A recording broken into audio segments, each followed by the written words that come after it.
ዛሬ ቤተሰቦች የቤቲ ህልምና እቅድ ተሳካ። በምንም ይሁን በምንም ሁልጊዜ የምትመኘው ሀሳብና እቅድ ነበረ። ትናንት እንዳያችሁት በውድም ሆነ በግድም አንተ የኔና የኔ ብቻ ነህ ስትል ነበረ። የፈከረችው ነገር ደረሰ። ሶሲስ ምን አይነት ስሜት ነው ያለችው? እንዲሁም ጽናት ያለችበት ሁኔታ በጣም ያሳዝናል። ሶሲ ፈክራ ነገር ግን ቤቲ አሸንፋለች። አለ አይደለም የሰው ልጅ ብዙ የለፋበትን እና የደከመበት ህልም ሲሳካ ደስ ይላል። እንዳያቸዋት ቤቲም በጣም ለኪሩቤል ስትል ያልሆነችው ነገር የለም። እድሜን፣ ሰዓቴን፣ ጊዜን ቅርጭፍ አድርገህ ከበላ በኋላ ከብዙ ህልም ካሰናከልከኝ በኋላ በምንም አድርጌ የራሴና የግሌ አደርጋለሁ ስትል ነበረ ቤቲ። ላኪን ዛሬ ላይ የግሏ አድርጋለች። ቤተሰቦች ሶሲ እንደዚሁ ሲፈካከሩ ነበረ። ልጁ በነገራችን ላይ በቁም ሲሰቃይ ነበረ። እንዴ ቤቲ፣ አንዴ ጽናት፣ አንዴ ሶሲ። ኧረ ይገርማል። ግን የጽናት እኔ መያዝ የናሆም እጅ አለበት እላለሁ። በመጀመሪያ አሰላሙ አለይኩም ወራህመቱላሂ ወበረካቱ። ውድና የተከበራችሁ ወደ ቻናሌ ቤተሰቦች እንዴት ናችሁ? ደህና ናችሁ? ከኔ ጋር አልሐምዱሊላህ። እንደውም ክርስቲያናት ወንድሞቼ ሰላም ብያለሁ። ያለንበት የዓለም ዳርቻ ሰላማችን ይብዛ። ለሀገራችንን ሰላሟን፣ አንድነቷን፣ መከባበርን፣ መተሳሰብን ይመልስልን። ሁላችንም በዱዓ በጸሎትን በርታ። ውድ ቤተሰቦቼ ለዚህ ቤት አዲስ የሆናችሁ ሰብስክራይብ ማድረግ እንዳትረሱ። ነባር ቤተሰቦቼ ከጎን የሆናችሁ ስለምታበረታቱኝ ከልብ አመሰግናለሁ። እና ዛሬ እንደተለመደው ወደ እናንተ መጥቻለሁ ከብዙ መጥፋትና ከብዙ ወደ ኋላ ማለት ዛሬ እስኪ ተናፍቀዋል ቤተሰቦች ብዬ መጥቻለሁ። እና የመጣሁበት ዓላማና አንድ ነገር ግን ምንድን ነው? አንድና አንድ የምጠይቃችሁ ከጽናት ድራማ ምን ተማራችሁ? ቤተሰብ እስኪ መልሱልኝ። እኔ ይህን ነገር ተምሬያለሁ ወይም እኔ ይህን ነገር ተገንዝቤያለሁ፣ እኔ ይህን ነገር አድርጌያለሁ የምትሉ እኔ በጠቅላላ የተማርኩ ከጽናት ድራማ ካየሁበት ጀምሮ እስካሁን ድረስ ትዕግስትን እንዴት እንደሆነ በቃ የሆነን ነገር የጽናት እኔ ብዙ ነገር አስተምራኛለች። አለ አይደለ የሆነን ነገር በቃ ማለፍ የሌለብንን ራሱ እንደምናልፍ አሳይታኛለች። እና ናሆም የጽናት እጅ ላይ አለበት የምትሉ ምክንያቱም ከስንት ጊዜ በኋላ ከዛ ሱስነት ወጥቶ ከማጨስ ከምናምን በኋላ እንዴት የዛን ሰዓት ወደ በዛ ቤት ተመለሰ? ይህንስ ልጅ እንደዚህ እያያት ነው የተመለሰው ሸኝቷት ምናምን። ነገር ግን የአይን ስካሩንም መጠጡን ትቷል።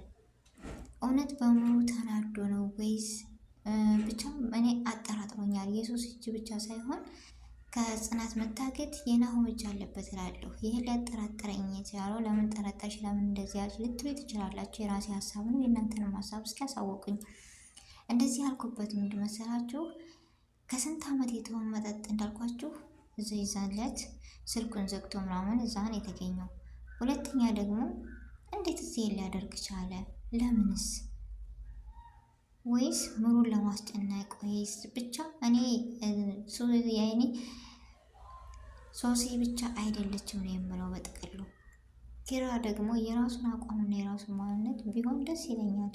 የሚገርም ነው። ነገር ግን ዛሬም ነገ ምን የምፈራው ለማን ነው? ለጽናት። ጽናት በጣም ብልሃትና ጎበዝ ጠንካራ ነች። እንደዛ እንዳያችሁ ታመልጣለች በራሷ ምክንያት፣ በራሷ ማንነት፣ በራሷ ጉብዝና። ማንም ከቤቱ ነው ሲጨነቅ ግን እንደዚህ ብላ ሶሲ የኔና እኔ ጋር ያለችው ቤት እኔ ጋር ያለችው እያሉ ሁሉም ለመጠቀም ብቻ ነው የሚፈልጉት የእሷን ህይወት ታውቃላችሁ። በብር ራሱ ሲደልሏን ነበረ ምናምን። ግን እሷ ገንዘብ ሳይሆን ንጽህ እና ይህን ሀቅነቴን አልደብቅም ወይም አልሸጥም በብር ብላ እውነትን የምትጋፈጥ ልጅ ስለሆነች እንዳያችሁት ይህ ነገር ከታገዘች በኋላ ምን ትላለች? ቤቲ እኔ ጋ ናት። ለምን ይህን የምትለው? ኪራን ለሷ ለማድረግ። ሶሲ እኔ ጋ ነች። ይህን ለምንድን ነው? ቤሱ ኪራን ለሷ ለማድረግ። ወይኔ የሚገርም ነገር ነው። እኔ አሳቁኝም ገረመኝም። ታውቃላችሁ ታዝቤ ያልኩት አንድ ነገር ስናይ ማየትን ብቻ ሳይሆን መታዘብም የሆነ የተማርንበት ነገር መኖር አለበት። እና የተማርኩትና የታዘብኩት ነገር መሰላችሁ? ሁሉም ለጥቅም ሲል የማያደርገው የለም። ቤቲ ይህን ነገር ካማችሁኝ አይቀርማ ብላ የኔ ጋ ነው ያለችው ስትል፣ ሶሲ ደግሞ ከሶሲ ጋር ስለሆነች ያለችው ጽናት አይ እኔ ጋር ያለችው በራሷ ምን ሆነ ጉዷን አወጣች ማለት ነው ሶሲ። የሚገርም ነገር እኮ ነው። ይህ ሁሉ ለምንድን ነው? ኪራን ለራሳቸው ለግላቸው ለማድረግ። የዚህን ያክል ምንድን ነው? ኪራ አንድ አቋም ቢኖርህ በጽናት በኋላ እሷ ከሄደች በኋላ ከተጎዳች በኋላ የምታዝንላት ነገር ምን ይሰራላታል? አንድ ሰው እኮ ሲናገር ራሱ ስለ አስተሳሰባችን ስናወራ ቀልድም ይሁን ይህ ነገር ይጎዳሉ ብለን ዞር ብለን ማሰብ መቻል አለብን፣ ካፋችን ሳይወጣ በፊት። እንዴ አንድ ጊዜ እኮ የጠፋነው ምራቅ መልሰን ልንወጣው ብንል አንችልም። ስለዚህ ለምንድን ነው አንድ ጊዜ እንደዚህ ከጎዳት በኋላ ለእሷ ይቅርታ፣ ለእሷ ማዘን፣ ለእሷ ምንም አይሆንም። የጥላቻ እያደረባት ነው ውስጧ ላይ የሚሄደው። አንድ ጊዜ ሰውን አትውደዱ፣ እንዲሁም አንድ ጊዜ ሰውን አትጥሉ፣ አለቀ። ስለዚህ ከመሆኑ በፊት አንተ ለምን እንደዚህ በአቋምህ አትኖርም? ምሩስ አሁን ላይ ያለችበት ሁኔታ በጽናት የምትወዳትና የምታከብራት አለቻት የሚለው ራሱ ምሩ ነች።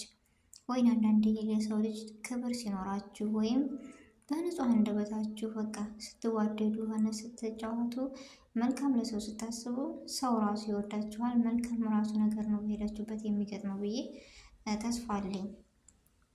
ይህን ያልኩበት ምክንያት ደግሞ ጽናት በፊት ምሩ እንደመጣች ጀምሮ ቤቲ ምሩን መርዛት ነበር። ጽናት መጥፎ እንደሆነች፣ ጽናት እንደዚህ እንደሆነች ምናምን።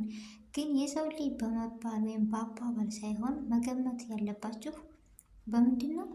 በማንነቱ።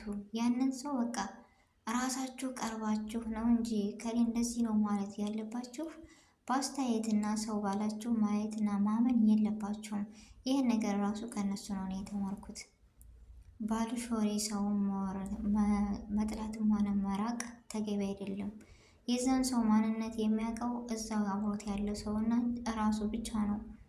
እና የሰው ልጅ በሩቁ እንደዚህ ነው። ምሩም እንዳያችኋት የቤትን ሳሰማ የጽናትን ማንነት ብቻ ነው ያየችው።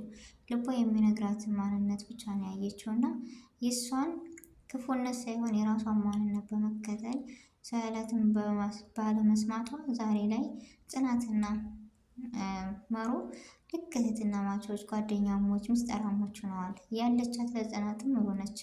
በጣም ያሳዝናል። ኪራ ቢያዝንላትም ሆነ ቢጨነቅላትም ግን ከብዙ ነገር ፈተና ያሳልፍባታል። በጣም ያሳዝናል። እና ቤተሰቦችን እላችሁ የቻልኩት አንድን ነገር መፍረድን ሳይሆን መፈረድን ፍሩ። ስለዚህ አንድን ሰው ደግሞ በሩቅ ሳይሆን መፍረድ ያለባችሁ በማንነቱ ከዛው አብራችሁ ቀርባችሁ ስታገኙት እንጂ በገና ይሆናል በማለት ሰው መፍረድ መቻል የለብንም። እና የዛሬው ቪዲዮ ይህን ይመስል ነበረ። ውድ ቤተሰቦቼ አብራችሁኝ ጊዜያችሁን ሰዓታችሁን ሰጥታችሁ ስለተከታተላችሁኝ እኔ ጋር ከልብ ነው ማመሰግነው። በያላችሁበት ሰላማችሁ ይብዛልኝ። ስህተት ካለ እረሙኝ፣ አስተያየት እቀበላለሁ። በኮሜንት አስተያየት አስቀምጡልኝ። በአዲስ ቪዲዮ እና በአዲስ ርዕስ እስከምንገናኝ ድረስ በያለንበት የዓለም ዳርቻ ሰላማችን ብዝት ብዝት ይበል። ሰላም አለይኩም ወረህመቱላሂ ወበረካቱ።